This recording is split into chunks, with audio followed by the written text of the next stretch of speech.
최고위원회의 시작하겠습니다. 내일부터 이른바 입틀막법이 시행이 됩니다. 오늘 최고위원회의 시작하기 전에 저희들이 이 법의 부당함을 알리기 위해서 검정색 마스크를 쓰고 입장을 했습니다. 구체적인 말씀은 조금 이따 다시 드리도록 하겠습니다. 네, 마스크를 벗고 최고위원회를 진행하겠습니다. 먼저 특검에 대한 말씀을 드리겠습니다. 참정권 회복을 위한 특검에 대해서 또다시 민주당이 침대 특검 작전을 들고 나왔습니다.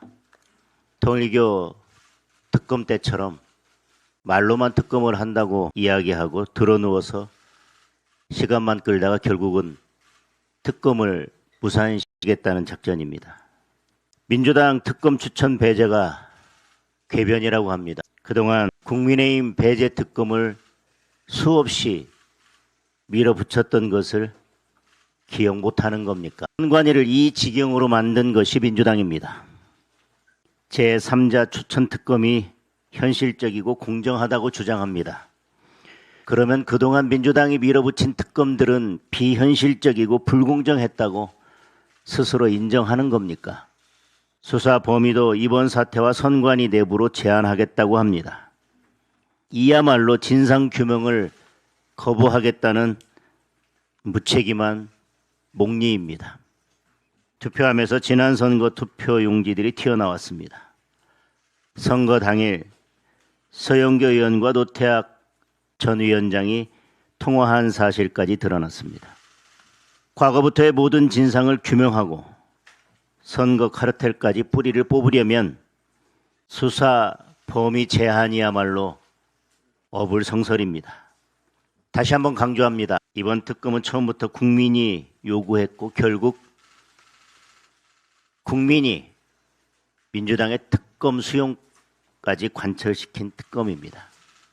국민이 바라는 특검은 야당 추천, 수사 범위 무제한입니다. 그래야 국민이 수사 결과를 믿을 수 있습니다. 민주당이 했던 특검대로만 하면 됩니다. 지금도 이재명 밥 친구 위초란이 선관위를 장악하고 있습니다. 이 순간에도 증거를 인멸하고 있습니다. 1분 1초가 급합니다. 침대 특검으로 버틴다면 결국 정권 몰락의 속도만 높아질 것입니다. 결국 국민의 퇴장 명령을 받게 될 것입니다. 즉각 제대로 된 국민 특검을 수용하기 바랍니다. 민주당이 법사위를 독식한 것으로 모자라서 사실상 필리버스터를 없애고 패스트트랙을 강화하겠다고 합니다. 국회 본회의장을 민주당 의총장으로 만들겠다는 심산입니다.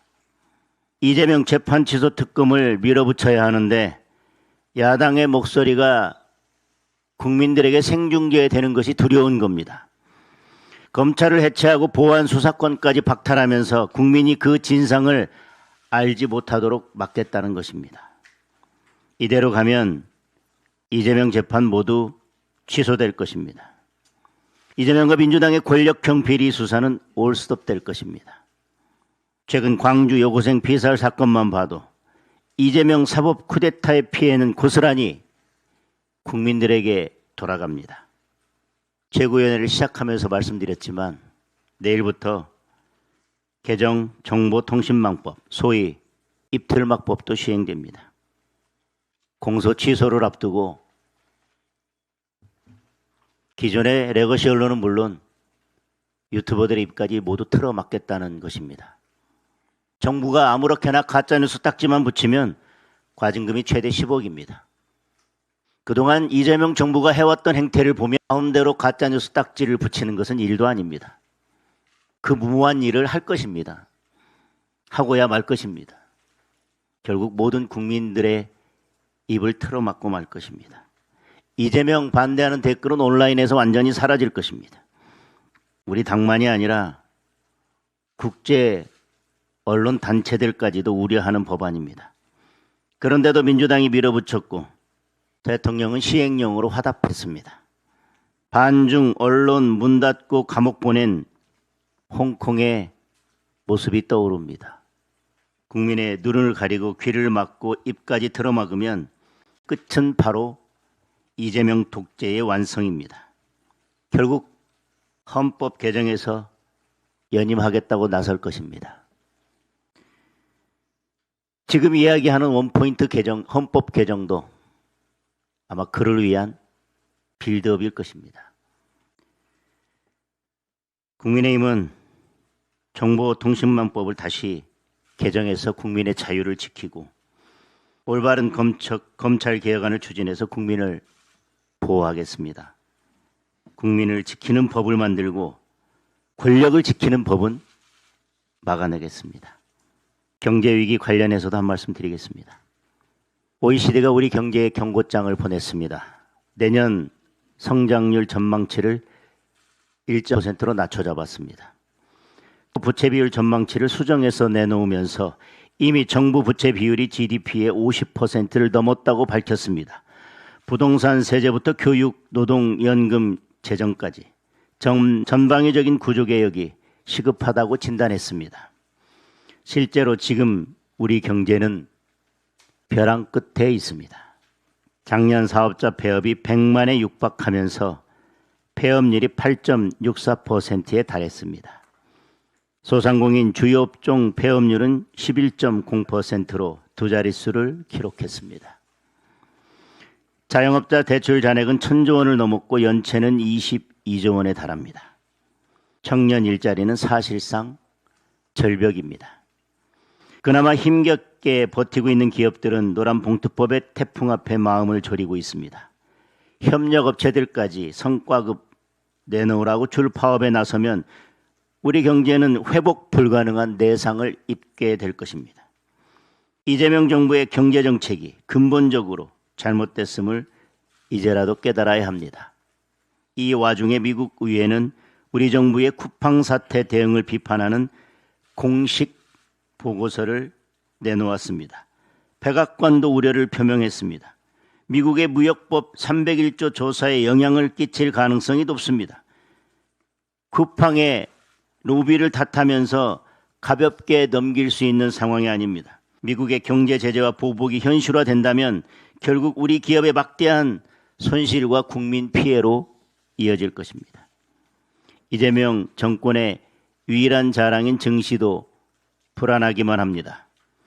외국인은 올해만 국내 주식 157조 원을 팔았고 최근 11일 연속으로 36조 원이 우리 증시를 떠났습니다. 국민연금으로 언제까지 버틸 수 있겠습니까? 증시로 국민의 눈을 속이는 경제 정책이 아니라 기업이 마음껏 투자하고 좋은 일자리를 늘려서 경제가 살아나는 올바른 경제 정책을 펼쳐야 합니다.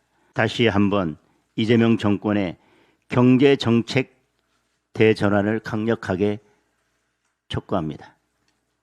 당 대표님께서도 말씀하셨지만 저도 온라인 입틀막법에 대해서 한 말씀 드리겠습니다.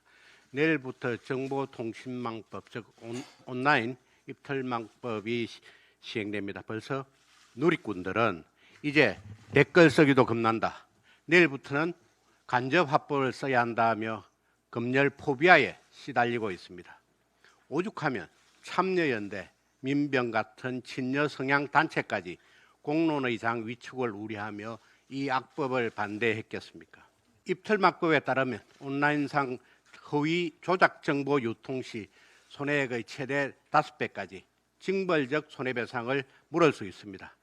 그런데 허위 조작 정보인가 아닌가 여부를 방미통일 산하 단체가 판단하게 됩니다. 이미 이 정부가 방미통일을 장악한 방식대로 이 단체의 친정부 인사를 채워넣으면 정치 권력이 입맛대로 진실, 허위 여부를 재단하게 됩니다. 통제와 검열의 독재 권력이 시작되는 것입니다. 더구나 온라인 입틀막법은 대규모 온라인 플랫폼 사업자에게 해당 정보의 삭제 및 차단 등 유통 방지 업무를 강제합니다. 플랫폼은 권력의 눈치를 보며 사전 검열을 할 것이고 이용자는 고소고발이 두려워 자기 검열에 갇히게 될 것입니다.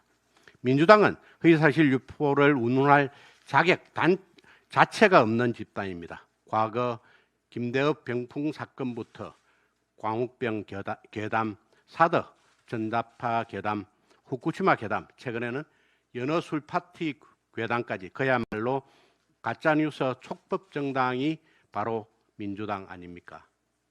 만약 민주당의 허위 조작 선동 역사가 하나하나 입틀막법으로 처벌받았다면 손해배상금 납부하다가 당사까지 팔고 거리로 내앉았을 것입니다. 허위사실 유포로 짭짤한 이익을 챙겨왔던 민주당이 이제는 허위사실을 단속하겠다며 헌법이 보장한 표현의 자유를 억압하겠다니 역사의 아이러니입니다. 온라인 입틀막법은 헌법이 보장한 표현의 자유를 억압하고 민주주의의 근간인 공론의 장을 심각하게 파괴할 수밖에 없습니다. 명백한 위헌이고 희대의 악법입니다. 우선 시행을 즉시 유예하고 독소조항을 삭제하기 위한 재개정 논의에 착수할 것을 민주당에 제안합니다. 선관위가 반성커녕 정신을 못 차리고 있습니다. 국회의 회의록 제출 요구를 회피하기 위한 꼼수 제출 검토 문건에 이어 선관위원 사퇴 요구를 막기 위한 사퇴론 대응 검토 문건까지 작성한 것으로 드러났습니다. 6.3 선거관리 참사의 주범 선관위가 사퇴 수습보다는 본인들의 안위를 위해 국회와 국민을 기만하고 진실을 은폐할 방법만 궁리했다니 분노를 금할 수 없습니다. 이토록 부도덕한 선관위의 운명은 오직 해체뿐입니다. 이 같은 선관위의 범죄 은폐 의혹까지도 모조리 특검 수사로 진상규명해야 합니다. 그런데 민주당은 특검 추천권에서 민주당을 배제해야 한다는 야당의 당연한 요구를 궤변 어불성설이라고 주장합니다. 우선 이번 특검의 수사 대상에는 선관위뿐만 아니라 선거 지원 업무를 소관하는 행안위가 포함될 수밖에 없습니다. 아울러 이번 특검 수사 대상 1호는 대통령의 밥 친구 위철한 직무대행입니다.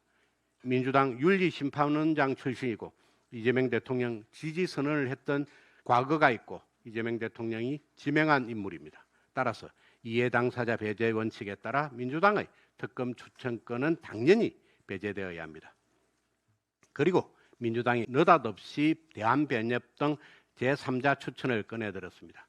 위철한 대행이 대한변협 회장 출신이라는 점에서 이 역시 수용할 수 없습니다. 노태학 대법관이 중앙선관위원장을 겸임했고 현직 판사들이 시도, 시군구 선관위원장도 겸직하는 구조에서 대법원 추천 방식도 검토할 가치가 없습니다. 민주당이나 대한변협이 특검을 추천하겠다는 것은 무늬만 특검하겠다는 대국민 눈속임에 불과합니다. 더불어민주당은 엄정한 진상규명을 위해 깔끔하게 야당 추천 특검을 수용할 것을 촉구합니다. 이상입니다. 예, 최고위원 신동욱입니다. 말은 온라인 입틀막법이라고 합니다만 사실상 우리 사회 전반의 표현의 자유를 심각하게 훼손할 것으로 생각되는 정보통신망법 개정안이 내일부터 시행이 되기 때문에 오늘 이 시간이 굉장히 귀하고 소중하게 느껴집니다. 우리 언론인 여러분들도 마찬가지일 거라고 생각합니다. 오늘은 대한민국 언론 자유가 보장되는 마지막 날이라고 저는 생각을 합니다. 조금 말이 길더라도 양해해 주시 부탁드리겠습니다. 사실 이 법은 속도전으로 시작된 겁니다. 아시는 것처럼 지난해 10월 달에 민주당 과방위원장이었던 최민희 의원이 대표 발의를 해서 12월에 국회 본회의까지 올라왔는데 그 시간이 불과 2달도 채 되지 않았고 저희가 필리버스터로 필사적으로 이 법을 막았고 대통령의 거부권 행사를 요구했습니다만 결국은 그대로 강행돼서 법안 발의 지금 오늘이 7월 6일이니까 뭐 거의 반년 조금 지난 이 시점에서 대한민국의 민주화를 심각하게 후퇴시킬 것으로 의심되는 예상되는 소위 입틀막법이 이제 시행을 앞두고 있습니다. 저는 개인적으로 정말 두렵습니다. 우리 국민 여러분들도 지금은 그게 나하고 무슨 상관이지라고 생각하실지 모르지만 정말로 굉장히 큰 위협에 직면했다고 생각을 합니다. 하나의 예를 들어 보겠습니다. 제가 지난 2월 2일에 이 최고위 회의에서 당시 이재명 정부의 부동산 정책을 비판하면서 이재명 대통령이 경기지사 시절에 제 옆에 앉아 있는 조광한 남양주 시장이 처음으로 했던 계곡정비 사업의 치적을 빼앗았다 이런 식의 표현을 했다고 해서 경찰이 민주당을 저를 고발을 했습니다. 그래서 지금 제가 수사를 받으라는 요청을 지금 몇 차례 아직은 받고 있지 않다가 이번 주에는 어쨌든 수사를 받고 마무리를 해야 되겠다는 생각을 하고 있는데 제가 걱정하는 건 이런 겁니다. 야당의 최고위원이 최고위 회의에서 한 정치적 발언조차도 민주당이 고발하면 저 역시도 앞으로 이런 말은 좀 조심해야겠는데 이런 말을 하면 법적으로 문제되겠는데 이런 생각을 할 수밖에 없습니다. 그렇다면 일반 시민들은 어떻겠습니까? 일반 국민들은 어떻겠습니까? 한번 당하고 나면 말을 못합니다. 그것이 표현의 자유에 대한 기본권 제한이고 사전검열 스스로가 이런 얘기는 하면 안 되겠다라고 정부가 법으로 급박하는 것이 바로 표현의 자유의 위축이고 민주주의의 후퇴입니다. 근대 역사를 돌아보면 민주주의의 발전은 정확하게 언론 자유의 발전과 똑같이 진전이 되어 왔습니다. 그런데 그동안 입만 열면 국민의 기본권, 민주주의, 언론 자유를 외쳐오던 민주당이 지금 이 시점에 왜 이런 법을 이렇게 속도전으로 밀어붙였을까 저는 생각을 해보지 않을 수가 없습니다.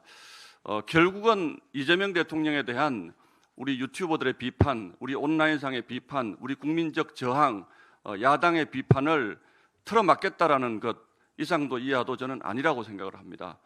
이재명 대통령 다 아시는 것처럼 5개 재판 중단돼 있고 13개 혐의를 받고 있습니다. 이것을 민주당은 전부 조작 기소라고 주장을 하고 있습니다. 그런데 내일부터 여러분들이 만약에 이것이 조작 기소가 아니지 않나라고 지속적으로 얘기를 하면 여러분들이 소속돼 있는 언론사가 심각한 위험에 처해질 수도 있습니다. 유튜버들 마찬가지죠. 확인된 것이 없지 않습니까? 민주당은 지금 이것이 조작 기소라고 얘기를 하고 있고 그 가짜 뉴스 허위 정보의 판단을 현재 방미통위 산하의 기구에서 판단을 하겠다는 것입니다. 허위 뉴스의 판단을 왜 정부 기관에서 합니까? 저는 30년 이상 언론계에서 일을 했고 수많은 언론 중재 사건 그리고 소송을 직접 당하기도 하고 또 지휘를 하기도 했습니다. 가짜 뉴스라든지 허위 정보의 판단은 굉장히 예민하고 위험한 것입니다. 그래서 이런 것들을 정부가 통제할 수 있는 기관에게 맡긴다는 것은 그 자체로 이미 위헌이고 민주주의의 심각한 후퇴라고 생각을 합니다. 저는 민주당이 이재명 대통령 지키기 위한 온라인 입틀막법 지금이라도 시행을 멈추고 야당과 합의하에 국민적 공감대 위에 새로운 명예훼손과 관련된 법안을 논의해 주시기를 지금이라도 부탁드립니다. 이상입니다. 네, 최고위원 김민수입니다. 숟가락만한 보안 수사 권한만 주어도 그 숟가락을 갈아서 그 칼로 정권을 겨냥할 것이다. 정청래의 말이었습니다. 민주당과 이재명 정권이 검찰의 수사 보안권을 폐지하려는 이유가 이 한마디에 명확히 드러나 있습니다. 정권을 향하게 될 검찰의 칼끝이 두렵다입니다. 국민을 위한 개혁입니까? 권력을 위한 개혁입니까? 너무나 가슴 아픈 사건이었습니다. 광주 여고생 피살 사건. 검찰의 보안 수사권이 없었다면 그 실체가 밝혀지지 않았을 것입니다. 부산 돌려차기 사건, 국민 여러분들께서 기억하실 겁니다. 가평 계곡 살인 사건, 국민 여러분께서 기억하실 겁니다. 이 모든 사건들, 검찰의 보안 수사가 없었다면 그 사건의 실체가 알려지지 않고 묻혔을 사건들입니다. 검찰이 그간 해왔던 보안 수사의 98%가 권력 수사가 아닌 일반 형사 사건에 대한 보안 수사였습니다. 보안 수사권은 검찰의 권한을 위한 것이 아니라 억울한 피해자를 위한 최소한의 안전장치였습니다.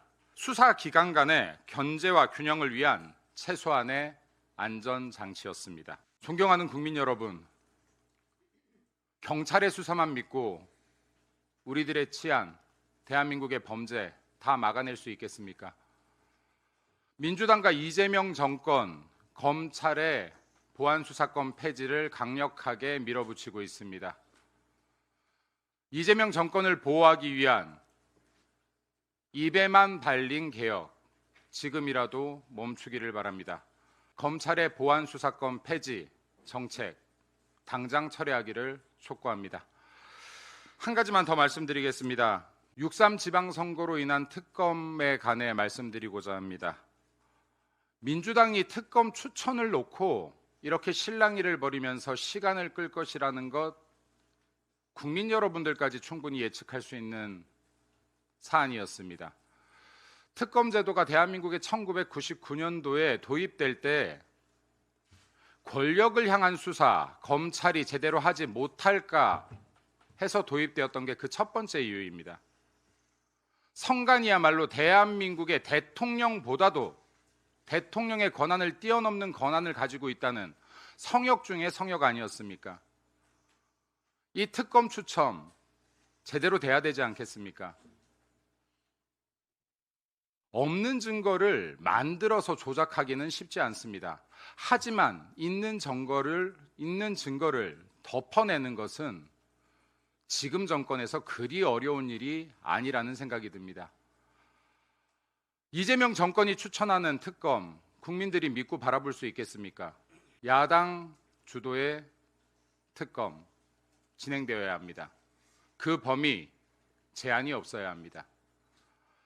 민주당과 이재명 정권 계속해서 특검 추천권으로 공방을 벌인다면 선관위의 범죄 행위들을 옹호하는 것으로 국민들께서 판단할 것이라 생각합니다. 하나만 더 말씀드리겠습니다. 오늘 국민 입틀막법이 시행되는 날입니다. 가짜뉴스 없어져야죠. 거짓뉴스 선전선동 없어져야죠. 그래야지 강우병 같은 사태, 후쿠시마 오염수 같은 사태, 사드 전자파 같은 사태, 이런 것들로 대한민국에 엄청나게 막대한 사회적 비용, 국민적 갈등 없어지지 않겠습니까? 하지만 그 가짜뉴스를, 거짓뉴스를 선별하는 기관이 정부가 핸들링할 수 있다라고 하면 이것은 그 어떤 누구도 인정하지 못할 것이라고 생각합니다. 이재명 정권 가리고 싶은 게 많을 겁니다. 민주당 숨기고 싶은 게 많을 겁니다. 비판받고 싶지 않을 겁니다. 국민의 입을 막는다라고 해서, 기자들의, 언론의 입을 막는다고 해서 그 죄가 영원히 덮어지지 않을 겁니다. 당 모가지 비틀어도 새벽은 옵니다. 국민이 주인인 대한민국 만듭시다. 이상입니다. 어제의 적폐가 오늘은 보물이 된 민주당의 자기 모순에 대해서 한 말씀 드리겠습니다. 첨단 산업으로 대체 불가능한 나라를 만들겠다. 2026년 7월 민주당 이재명 정부의 캐치프레이즈입니다. 반도체를 위시한 첨단 산업 발전을 국정 최우선에 둔 비전입니다. 많이 늦었지만 참으로 반가운 일입니다. 그러나 민주당이 마치 원래부터 첨단 산업의 선구자였던 것처럼 국민을 기만하는 모습은 참고 보기가 힘듭니다. 여태껏 민주당은 반도체와 첨단 산업 발전에 가장 큰 걸림돌인 반기업 입법, 반과학 정책을 앞장서 밀어붙인 세력입니다. 시대의 흐름을 거스르고 기업의 자유를 억압하며 과학이나 실용보다 정체성을 더 중시했던 이념 정당입니다. 민주당 정권이 약속한 4,700조 반도체 클러스터를 성공시키려면 다음 4가지 자기 모순의 분명한 답을 내놓아야 합니다.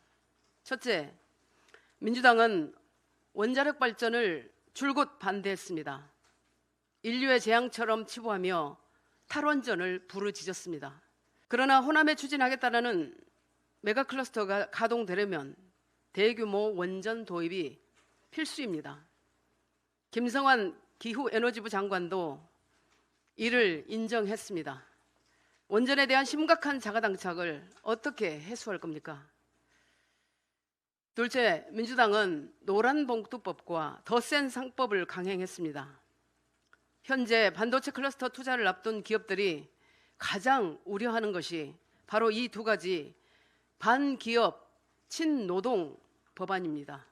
더구나 민주당은 첨단 산업 현장과 전혀 맞지 않는 주 4일제 등 획일적인 근로시간 단축까지 노동계와 약속한 바 있습니다.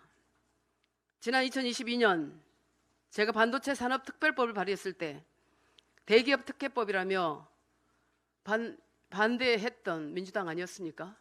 셋째, 민주당은 첨단 산업 용수 문제의 열쇠인 4대강 사업을 지난 20년 동안 거대한 적폐로 규정하고 부정했습니다. 과학에 입각한 수자원 정책을 이념으로 접근해 중단시켰습니다. 그런데 최근 민주당 내부에서조차 4대강 보호 철거를 반대하고 녹조 문제 또한 관리의 오류였음을 사실상 인정하고 있습니다. 민주당의 공식 입장이 뭡니까? 4대강이 여전히 적폐입니까? 넷째, 민주당은 첨단산업 인재 양성과 정주 여건의 핵심인 특목고와 자사고 등 수월성 교육 시스템을 반대합니다. 모두가 인정하듯 첨단산업 클러스터에는 반도체고, AI고, 로보틱스고 등 특목고가 절실합니다. 평등교육과 학생 인권을 앞세워 수월성 교육을 파괴하고 공교육을 하향 평준화해 온 민주당이 과연 제대로 할 수 있겠습니까? 돌이켜보면 민주당은 입으로는 경제성장을 외치면서 정작 첨단 산업의 근간인 에너지 정책, 기업 환경과 노동시장, 인재 양성 분야에서는 늘 정반대의 길을 걸어왔습니다. 보수 정당을 비난하며 길을 쓰고 반대해온 정책들을 이제 와서 통째로 가져다 쓰겠다면 누가 믿겠습니까? 그래서 우리 국민의힘이 제대로 서야 합니다. 민주당이 스스로 만든 것이 아닌 시대가 준 천재 일우의 기회를 대한민국의 진짜 성장으로 이어지게 하려면 진짜 경제정당이자 첨단산업 정당인 우리 국민의힘이 두 눈 부릅뜨고 견제하고 올바른 나침반 역할을 해야 합니다. 이상입니다.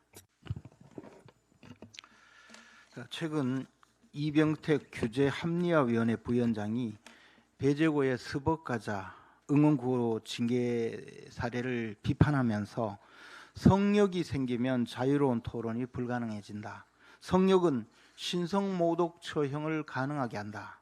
응원구호가 부적절할 수는 있다. 그러나 부적절하면 비판하면 된다.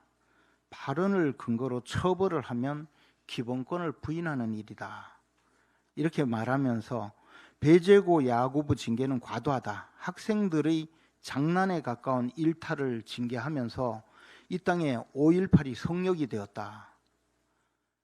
김일성 사진이 나온 신문이 비에 젖는 것을 보고 울부짖는 북한의 모습이다. 이렇게 했습니다. 이런 주장을 하자 청와대 강유정 대변인이 나섰습니다. 정부 소속 기관에 책임 있는 위치에 있는 사람으로서 부적절한 처신이며 엄중 경고한다. 향후 재발 방지를 강력히 요청했다.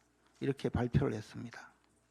최민희 의원이 나섰습니다. 이병태 부위원장이 5.18은 성역입니까? 라고 묻는다. 대답해 드린다. 네, 맞다. 민주주의 성역이다. 국민모독이다. 라고 주장을 했습니다. 대통령의 복심이라는 김남준 의원이 나섰습니다. 이것은 단순 표현의 자유의 문제가 아니다. 국가가 국민에게 총부리를 겨눈 비극과 시민들이 목숨으로 민주주의를 지켜낸 역사를 희화화한 행위이다. 5.18을 희화화하고 조롱하는 것은 허용될 수 없다. 이병태 부위원장은 공직 수행이 어렵다. 자진 사퇴하라. 이런 주장을 했습니다. 스타벅스 가야지라는 응원 구호가 국가가 국민에게 총부리를 겨눈 비극과 시민들이 목숨으로 민주주의를 지켜낸 역사를 희화화하는 내용이다. 이런 주장인 것입니다. 박병원이라는 사람이 나섰습니다. 이것은 우리 사회가 용인할 수 있는 수준을 넘었다. 자진 사퇴하라. 김용민 의원이 나섰습니다. 이 부위원장, 헌법상의 표현의 자유를 잘못 이해한 것이다. 표현의 자유에도 한계가 있다. 이러면서 사퇴를 요구하고 나섰습니다. 서영석 의원이 나섰습니다. 5.18 민주화 운동을 향한 혐오와 조롱이 표현의 자유라는 이름으로 정당화될 수 없다. 민주주의 역사를 폄훼한 것이다. 이 외에도 많은 사람들이 나설 것입니다. 또 나서고 있습니다. 이에 대해서 가끔 한 번씩 옳은 말을 하시는 조갑재 대표가 나섰습니다. 배재고 야구부에 내려진 6개월 출전 정지를 두고 대통령이 사실을 곡해해서 스타벅스를 공격하고 정부가 불매운동에 나선 뒤 학생들을 징계한 것은 전체주의 국가에서나 있을 법한 집단 광기다. 민주국가에 성역은 없다. 성역과 특권을 주장하고 광주를 성역시하는 행위는 광주와 비광주 여론 구도를 만들 것이다. 제가 보기에도 여권에 지금 성한 사람이 별로 없는 것 같습니다. 집단 광기, 저도 그렇게 생각합니다. 이병태 규제 합리화 위원회 부위원장, 한때는 이분도 옳은 말을 좀 하시던 분입니다. 그런데 이제 이 집단 광기의 사회에 들어가서 나름대로 몇 마디 했는데 이렇게 집단적인 린치를 당하고 있습니다. 이병태 부위원장이 맡은 일이 규제 합리화 위원회니까 규제를 합리화하는 것 아닙니까? 근데 자기 입도 지금 규제를 당해서 함부로 말을 못 하는데 무슨 일을 할 수가 있겠습니까? 여러 사람들이 사퇴를 요구하고 있습니다. 저도 이병태 위원장의 사퇴를 요구합니다. 제발 집단 광기 사회에서 탈출하시기 바랍니다. 그리고 충주로 내려가셔서 좋아하는 자전거도 타시고 옳은 말 좀 제대로 하시고 그렇게 해서 사회에 이제 좀 기여하시기 바랍니다. 비슷하지만 다른 말씀 드리겠습니다. 제가 작년에 김홍걸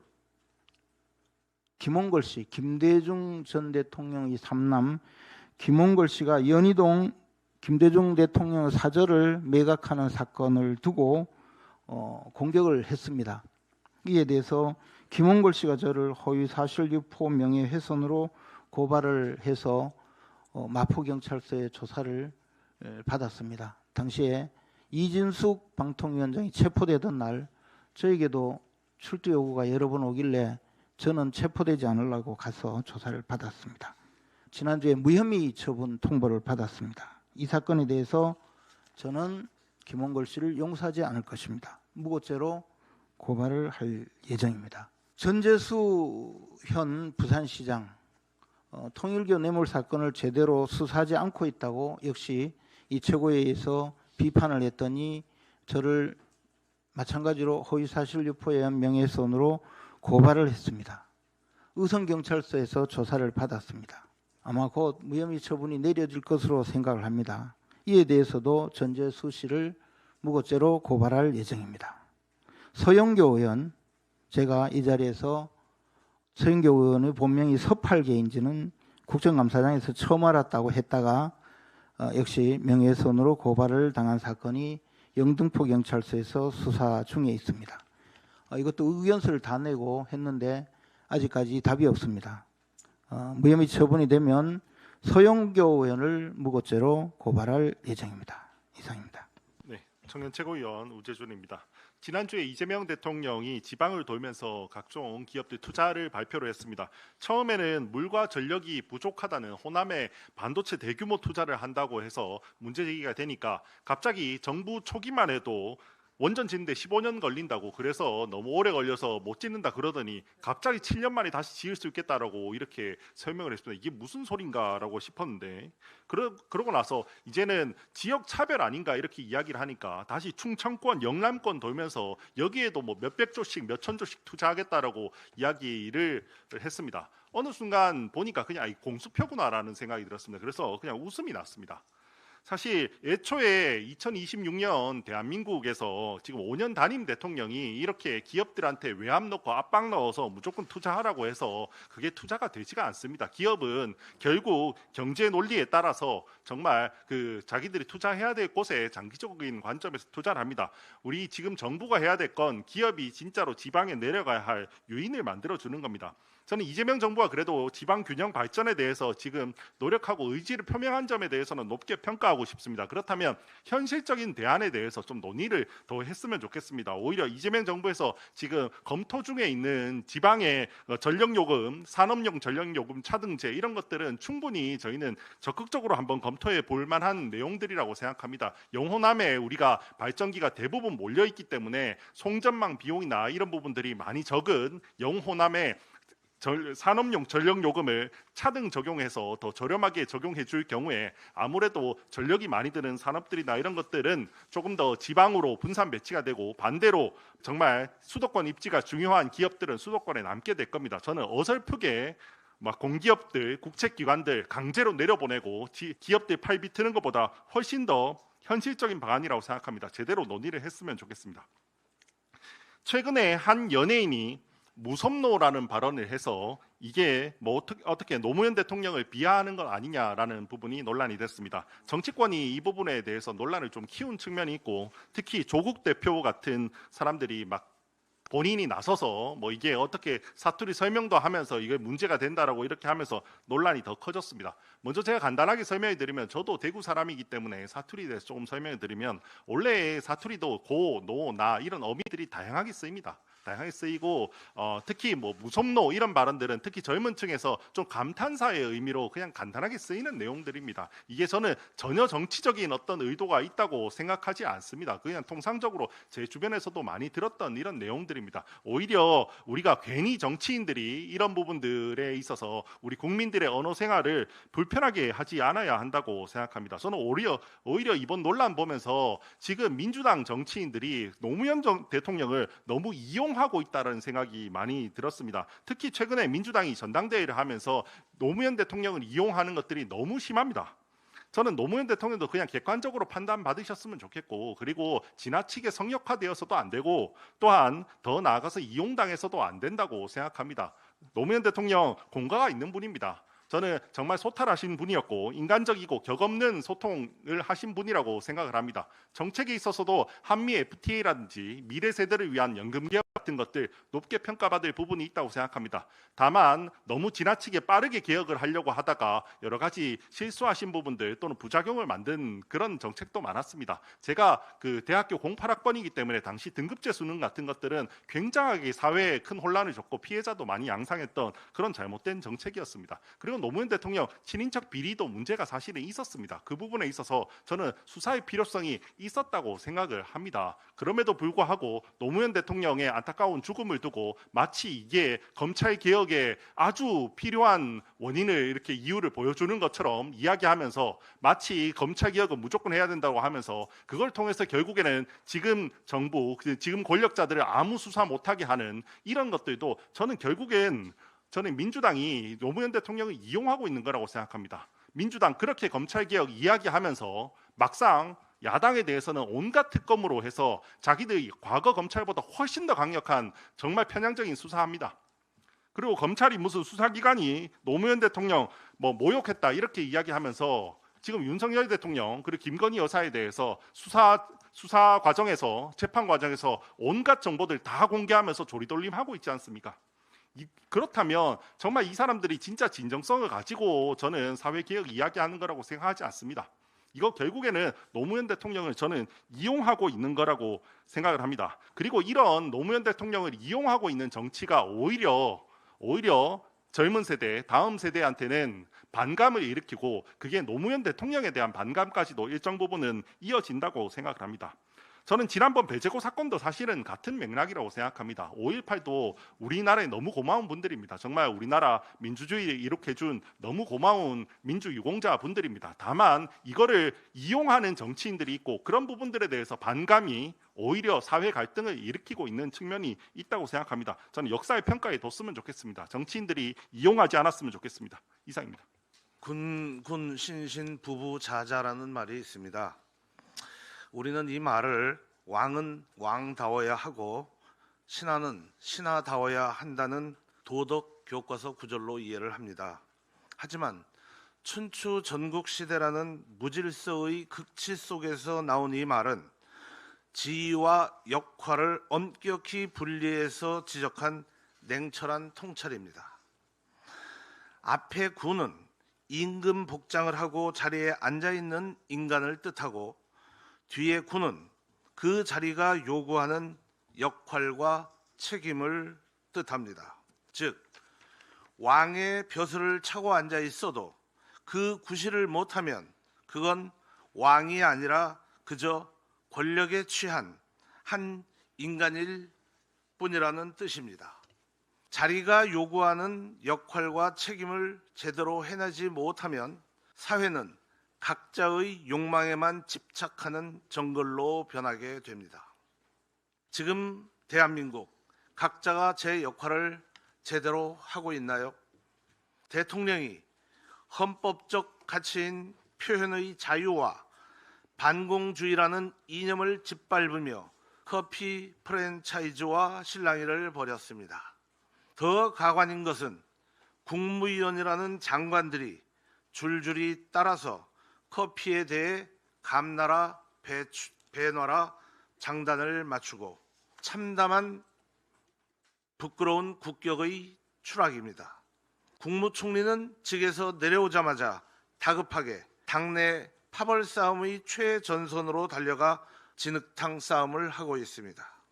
비군인 출신의 안보 장관은 청년 세대가 당장 내일 전쟁이 나는 것 아닌가 걱정할 만큼 국가 안보를 위태롭게 몰아가고 있습니다. 여기에 더하여 어떤 장관은 입만 열면 막말을 쏟아내며 초강대국들과 신중하게 풀어가야 할 자유통일의 과제를 오염시키고 대한민국을 외교의 무덤으로 추락시키고 있습니다. 진실의 등불이 되어야 할 언론은 권력의 눈치를 보며 빛을 잃어버리고 있습니다. 해야 할 책임과 역할을 제대로 못하는 그들과 진실을 외면하는 그 비겁함에 국민들은 정치와 언론 모두에게 기대를 접은 지 오래입니다. 참정권 회복과 망가진 선거제도 개혁이라는 가장 시급한 시대적 당면 과제가 우리 앞에 놓여 있습니다. 현재 우리 당의 지지율과 차기 야권 지도자로서의 지지율이라는 명확한 숫자가 지금의 성난 민심을 증명하고 있습니다. 우리 국민의힘이라도 정신을 똑바로 차려야 합니다. 상처받은 국민들이 믿고 따를 수 있는 암흑 속의 배트맨처럼 든든한 희망의 상징이 되어들어야 합니다. 군군 신신 부부 자자 본인에게 주어진 책임 있는 역할을 잘 해내야 합니다. 우리 국민의힘이 국민이 원하는 변화의 중심에서 당당히 서야 합니다. 국민 여러분의 매서운 책질과 간절한 염원을 받들어 반듯한 대한민국을 반드시 만들어야 합니다. 이상입니다. 오늘 너무 중요한 날이라서 마지막으로 한 말씀을 더 드리려고 합니다. 오늘 또 여느 때처럼 태양이 솟아오르고 많은 시민들은 여느 때처럼 같은 시간에 일어나서 바쁘게 지금 하루를 보내고 있습니다. 그런데 조금 더 시간이 지나고 나면 역사는 2026년 7월 6일을 그냥 평범했던 하루로 기억하지 않을 것입니다.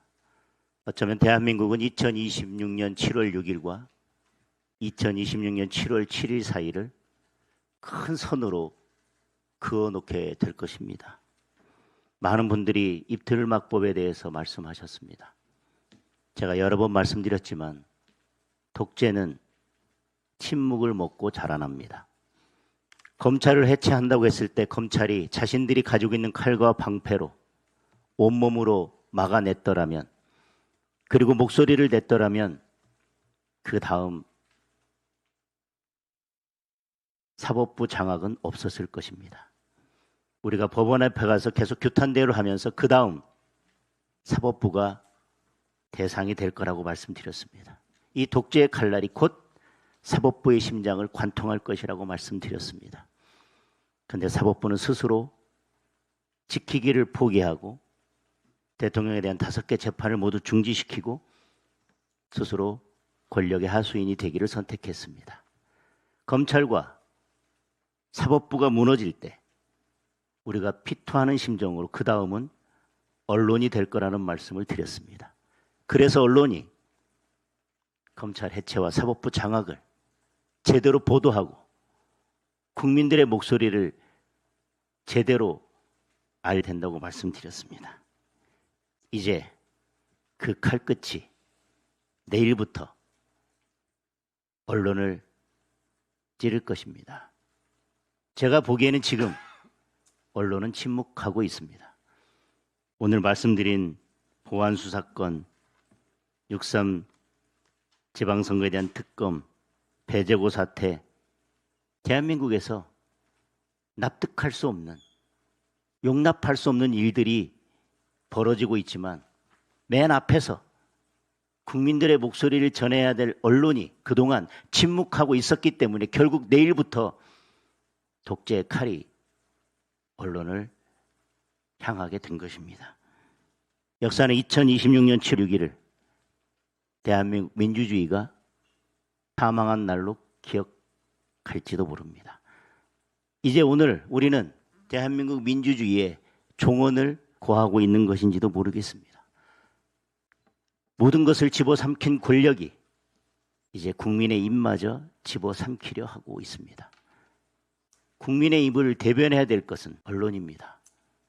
오늘 또 그저 최고위원회에서의 발언을 따옴표로 처리하고 균형을 맞추겠다고 말도 안 되는 민주당과 이재명 정부의 발언을 똑같은 개수로 따옴표 처리해서 언론 보도하고 끝내고 그저 지나가는 것이 아닌가 두려워서 다시 마이크를 붙잡고 언론인 여러분들에게 당부드리는 것입니다. 정치가 세상을 바꾸는 것이라면 비록 국회의원 배지를 달고 있지는 않지만 가장 큰 권력으로 대한민국의 변화를 이끌어가는 것이 언론입니다. 2026년 7월 6일이 역사에서 어떻게 기록될지는 지금 이 자리에 함께 계신 언론인 여러분 그리고 지켜보는 언론인 여러분의 손에 달려있다고 생각합니다. 제발 언론인 여러분은 이재명 독재의 마지막 침묵자가 되지 않으시기를 간곡히 부탁드리겠습니다. 많은 국민들이 기억을 하시겠습니다만 노무현 전 대통령이 취임을 하고 나서 소위 언론개혁이라는 것을 했습니다. 그중에는 상당히 타당성 있는 조치들도 있었고 그러나 그 개혁이라는 것이 우리 국민의 기본권과 관련된 것을 개혁으로 포장했을 때는 결국은 기본권을 침해하는 방향으로 갈 수밖에 없었기 때문에 이 자리에도 그 당시에 언론에 계셨던 분들이 있습니다만 정말 치열하게 저항하고 또 싸웠습니다. 그래서 그 언론의 자유라는 것이 지켜졌고 우리가 누리고 있는 이 언론의 자유가 있는 것입니다. 국민의 기본권이 제한이 되는데 대한민국의 민주주의가 후퇴하는데 저는 언론이 이렇게 조용할 수 있을 것인가 라는 것에 대해서 정말 심각한 의문을 가집니다. 왜 그런지는 잘 모르겠습니다만 우리 대한민국의 언론 자유와 민주주의는 우리 언론의 투쟁으로 지켜온 것이라는 점을 다시 한번 말씀을 드립니다. 이상입니다.